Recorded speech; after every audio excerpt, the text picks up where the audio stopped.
Domani un giorno un po' particolare,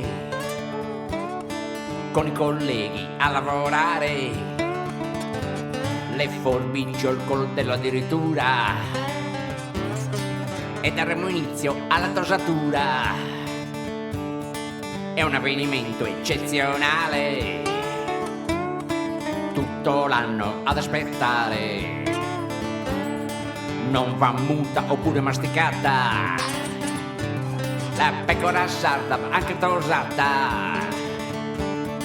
La tosatura sotto la calura, dalla barbaccia fino alla gallura.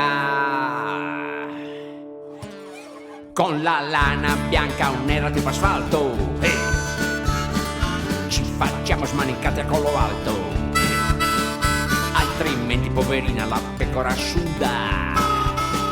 E ora senza lana, tutta culi nuda, e nell'intervallo non ci manca nulla. Ci organizziamo una partita murra, che giochi divertenti che facciamo noi, brindando alla salute col vino di Gaboi.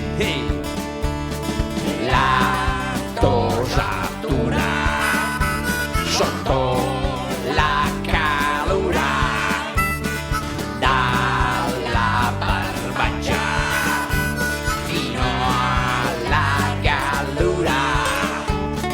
La tosatura sotto